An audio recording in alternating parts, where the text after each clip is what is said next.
Jeff Bezos, first of all, congratulations on being named Fortune Magazine's 2012 Business Person of the Year. Great stuff. Thank you.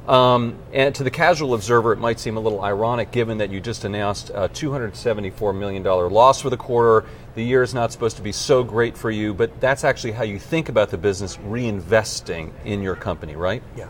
Well, yeah, we have always invested in our new initiatives and things that we care about, and it is part of, we have to be long-term oriented. If you're going to invent, you need to be long-term thinking, because invention takes time, and not everything we do will work out. Many of the things that we do, hopefully, will work out. We're having fun. So let me ask you kind of a metaphysical question. Yeah. I mean, you started off selling books. Of course, now you sell electronics. You have all kinds of sub-brands like Zappos. You have a business-to-business business, Amazon Web Services. So I guess the big question to me is, what is Amazon? Yeah.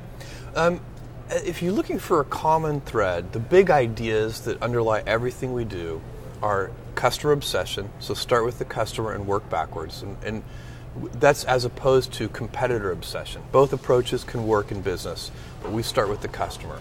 The second thing is a willingness to invent. And it does take willingness to invent, because if you're going to invent, you're going to fail sometimes. You have to be experimental. Not everything works. You have to be willing to go down blind alleys. You have to be willing to be misunderstood for long periods of time.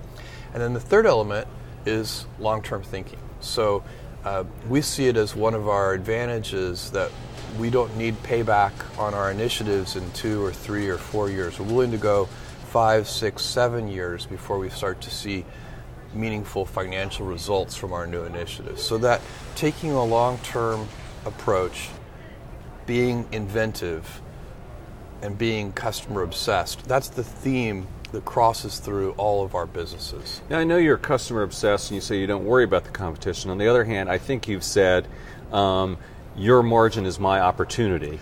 That's kind of a mindset, maybe. So you do look at other people as well, other companies. We try to pay attention to other companies. It's very important. You don't want to live in a hermetically sealed bubble.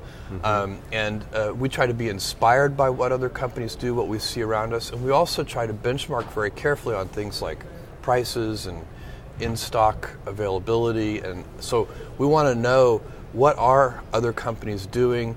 Our goal is to be the most customer-obsessed company. We like to find, is there somebody out there doing some element of what we do better than we do it? Mm-hmm. And if so, how do we improve? So there's a kind of divine discontent that you need to always have in business and in all endeavors. And that's really what, our energy comes from waking up in the morning, we're in the shower, we're thinking about how do we invent on behalf of customers. But we do try to pay attention to what other companies are doing.